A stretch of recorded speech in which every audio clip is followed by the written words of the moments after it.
Hi guys, long walk around tsaka long term review ng Kawasaki Ninja 650 yan. Long term na bike natin to. Almost 11 years. Yan, ito po yung logo ng Ninja sa gas tank. Yan, ito po yung favorite bike natin to work. To La Union. QC to La Union and then pabalik sa QC in a day. Kaya po. Yan po yung favorite natin. Right side, engine block, tagong-tago po siya. Kailangan kalasin yung fairings kung lilinisin mo siya ng todo. Try natin ipakita mamaya yung oil filter, hindi masyado kita sa right side. Siyempre, ang favorite nating exhaust.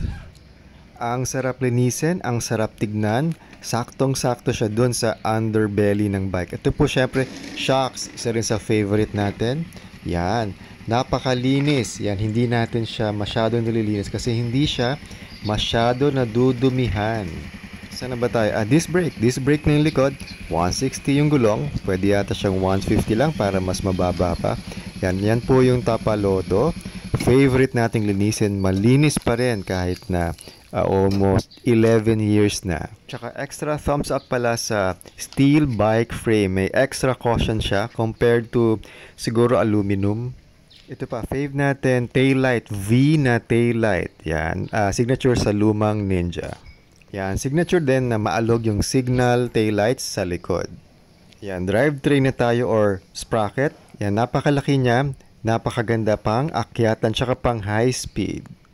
Tapalodo ulit tsaka GV na heavy duty bracket. Yan. Aftermarket na. Kinabitan natin ng side pannier rack. Okay naman. Medyo maalog pero never naman nahulog or whatever. Tsaka syempre, the best seat height available noon. Yan. Dahil eccentric diagonal yung shocks dun sa right side, sobrang panalo ng seat height nito. Yan, one of the best, maybe the best seat height for Asians ever. Yan. Super bike, touring bike na pang almost cruiser levels yung seat height.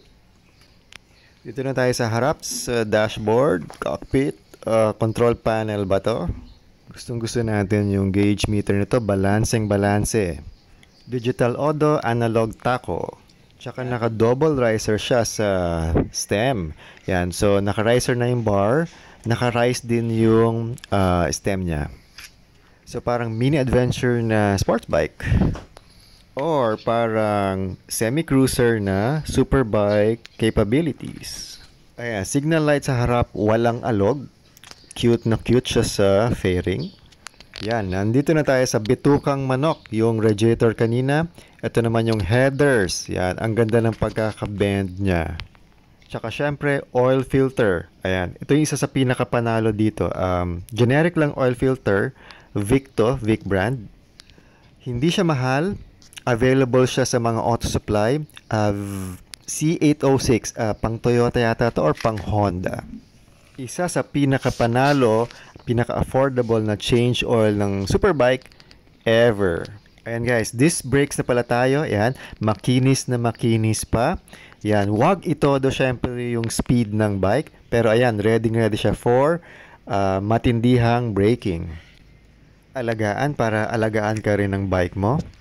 Ninja headlights yan. Stock pa yan. Stock pa yung ilaw. Panalo. Never pang napalitan for what? 10 to 11 years. Tsaka syempre, nakatodo yung windshield para aero tayo. Pero hindi na pala sa atin to. So congrats sa new owner.